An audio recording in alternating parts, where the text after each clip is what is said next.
Les mendiants les plus riches du monde. Voilà l'étonnant sujet de notre vidéo d'aujourd'hui. Nous rencontrons assez souvent des mendiants, pas ceux qui sont riches, bien sûr, mais des mendiants ordinaires pour lesquels nous éprouvons de la compassion et que nous ne pouvons croiser sans leur donner un peu d'argent.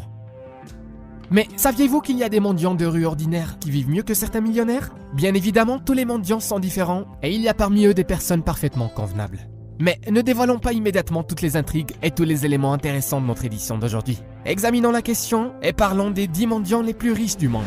Simon Wright.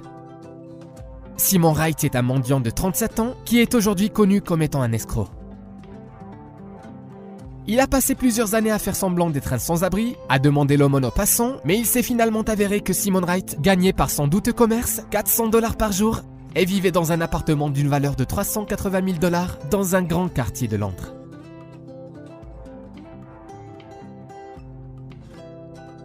Chaque jour, Simon s'asseyait sur le trottoir à côté de l'agence de la National Westminster Bank sur Putney High Street avec un sac de couchage et tenant dans ses bras son chien Folly. Cependant, les passants qui faisaient l'aumône au pauvre sans-abri vêtu de loques ignoraient que celui-ci gagnait $63 000 par année. À la fin de chaque journée, Wright ramassait l'écriton carton avec lequel il demandait de l'aide et rentrait chez lui à Fulham. Des voisins ont confirmé que Wright était un habitué des librairies, des arcades et des magasins où il échangeait ses pièces de monnaie sonnantes contre d'agréables billets de banque. Wright choisissait ses victimes parmi les gens qui encaissaient de l'argent au distributeur automatique et se comportait de manière extrêmement agressive et offensive lorsqu'on ne lui donnait pas d'argent. Certains lui faisaient l'aumône par peur, car Wright n'hésitait pas à lancer son chien sur les passants. Il est tout de même étrange que ses victimes aient enduré le comportement provocateur du mendiant pendant si longtemps. Mais Wright a fini par être condamné par un tribunal pour trouble à l'ordre public et lui est désormais interdit de mendier. La pauvre millionnaire. Cette grand-mère pauvrement vêtue peut être croisée presque tous les jours à la gare de Andrew dans la province du Zhejiang en Chine.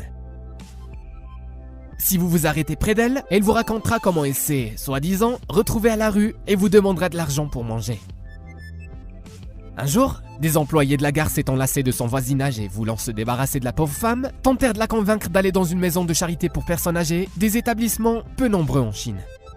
Mais à la surprise générale, il s'est avéré que la grand-mère vivait dans une luxueuse villa de 5 étages, possédait plusieurs magasins et que même des gens très riches pouvaient fort bien envier ses comptes bancaires. Les enfants de la femme sont également des gens d'affaires et par exemple, l'un de ses fils possède une grande usine. Demander l'aumône est simplement le passe-temps, plutôt étrange, de cette chinoise excentrique. Tous les matins, ses proches lui préparent un copieux petit déjeuner, mais la femme le refuse, préférant aller demander l'aumône. Ses proches ont demandé à plusieurs reprises à la dame de cesser de faire cela et de penser à la réputation de la famille, mais rien n'y fait. Bien que l'argent qu'elle reçoit n'ait aucune valeur pour elle, elle se présente à la gare tous les jours à 10h et on repart à 20h.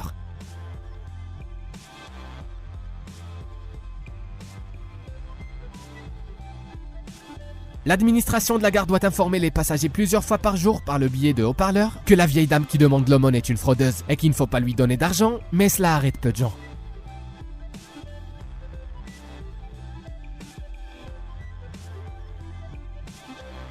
Fatima Othman.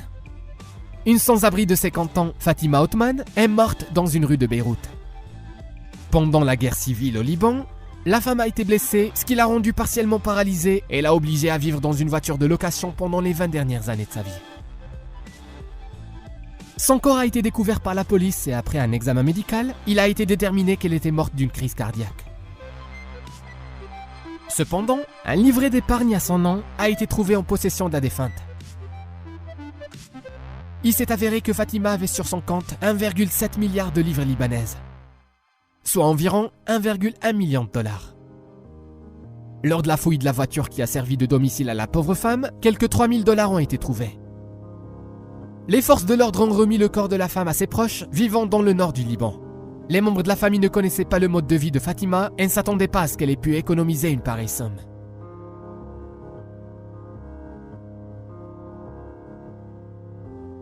Le miséreux suédois. Récemment en Suède, un sans-abri a été arrêté à la gare d'Uppsala, près de Stockholm, pour avoir agressé verbalement des passants et demandé de l'argent pour un billet. Lorsque les passants refusaient de lui donner de l'argent, le mendiant les menaçait de toutes les manières possibles. La police a conduit l'homme de 55 ans au poste et l'a fouillé. Ce qui a permis de découvrir dans les poches du sans-abri 5,5 millions de couronnes suédoises, soit près de 750 000 $. Selon le chef de la police locale, l'argent serait tombé des poches de la veste de l'homme au cours de la fouille.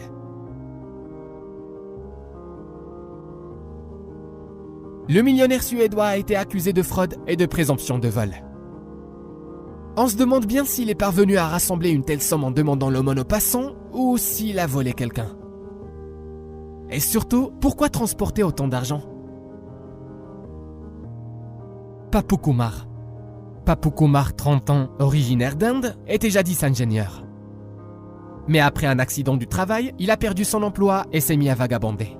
En regardant cette infirme, il est difficile d'imaginer à quel point il a réussi à devenir un grand mendiant. Ce n'est que lorsqu'il a été arrêté par la police, sa situation est devenue connue. Lors de la fouille, 4 cartes bancaires ont été trouvées, sur lesquelles se trouvaient près de 20 millions $. En outre, Papou Kumar s'est avéré être le propriétaire de 2 manoirs de luxe d'une superficie de 600 mètres carrés. La mendicité n'était pas sa seule façon de gagner de l'argent. Papou accordait régulièrement des prêts avec intérêt aux hommes d'affaires locaux, et lorsqu'on lui a proposé de soigner son bras et sa jambe pour qu'il puisse reprendre sa profession d'ingénieur, Papou aurait dit « Si je suis guéri, comment pourrais-je continuer à mendier ?»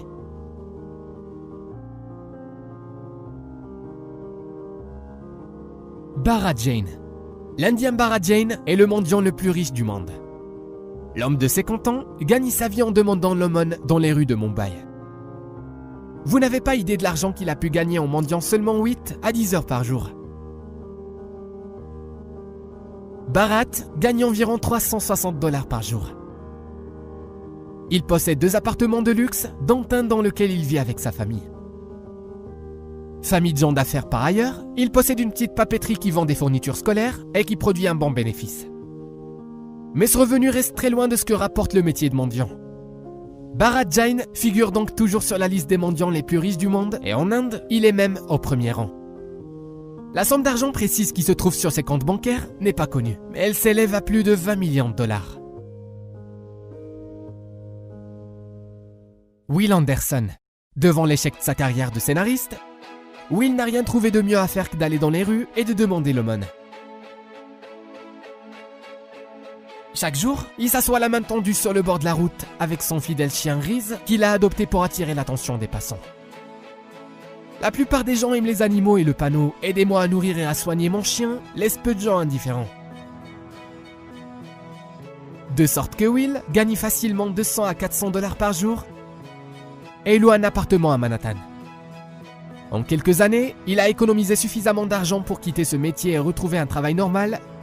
Mais pourquoi changer d'emploi quand on peut obtenir de l'argent si facilement de cette façon ?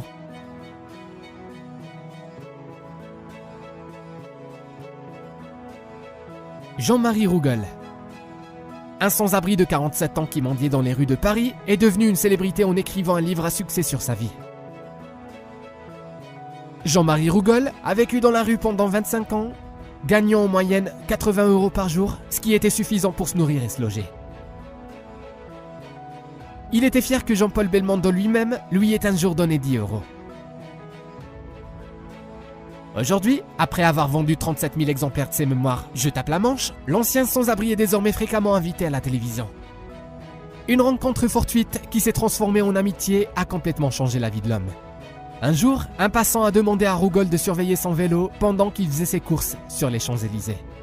Ce passant, c'était l'ancien ministre français de l'Intérieur, Jean-Louis Debré. C'est lui qui a aidé Jean-Marie à publier son livre. Cela semble incroyable, mais Jean-Marie est désormais une célébrité. Ses admirateurs aiment son livre et lui demandent son autographe, et les SDF de son entourage lui expriment leur gratitude, car son histoire a aidé de nombreuses personnes à changer d'attitude envers les pauvres. Grâce à ce livre, Jean-Marie a retrouvé son frère avec qui il n'avait plus de contact parce qu'il avait honte d'être tombé si bas. Son succès lui a également donné l'espoir de pouvoir réaliser son rêve d'ouvrir sa propre crêperie. Vous conviendrez qu'une histoire semblable est propre à insuffler l'espoir qu'il y existe encore des gens honnêtes dans le monde.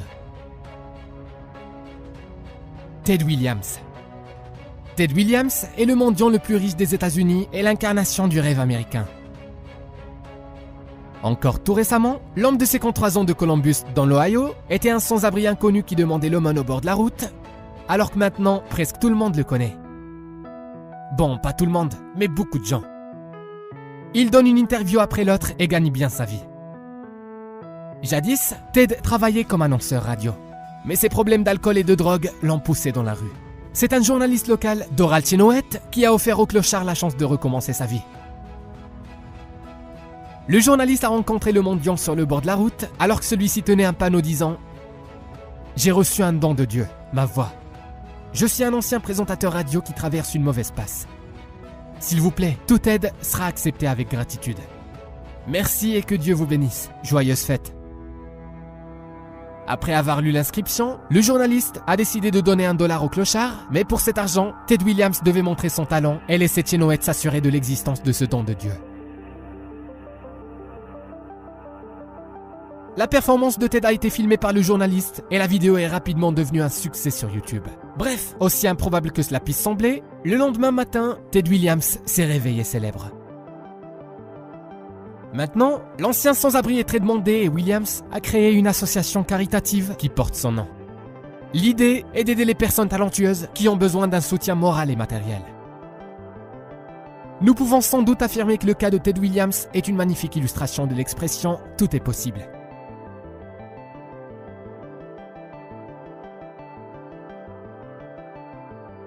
Yi Junfeng. En un temps de crise et de chômage, un certain Yi Junfeng a été contraint pour survivre de mendier dans les rues de la ville de Taizhou, dans la province chinoise de Zhejiang, pendant plusieurs années. Un jour, Junfeng a rencontré une femme nommée Dai Xinfeng, propriétaire d'un petit restaurant de nouilles. Cette femme l'a nourri et, en appelant toutes ses connaissances, elle lui a trouvé un emploi dans une autre ville. En lui disant au revoir, Dai Xinfeng lui a dit qu'il était normal de ne pas avoir d'argent, que cela arrivait parfois, mais qu'en toutes circonstances, il est important de rester quelqu'un de convenable. Miséreux, cet homme originaire de Chine a réussi à se remettre sur pied. Il a lancé une entreprise florissante grâce à une passante qui lui est venue en aide. Un an plus tard, l'homme d'affaires n'a jamais oublié les paroles de Dai Xinfeng qui ont bouleversé toute sa vie. Un an plus tard, il est revenu remercier la femme pour ses bons conseils et une portion de nouilles. Junfeng lui a donné 1 million de yuan, soit environ 150 000 $. Comme vous avez pu le constater aujourd'hui, la vie est une chose étonnante et pas toujours compréhensible. C'est pourquoi je vous souhaite d'être toujours vigilant, mais de ne jamais perdre confiance dans les gens. Écrivez dans vos commentaires le montant le plus élevé que vous avez donné à un SDF. Et si la vidéo vous a plu, alors abonnez-vous à notre chaîne.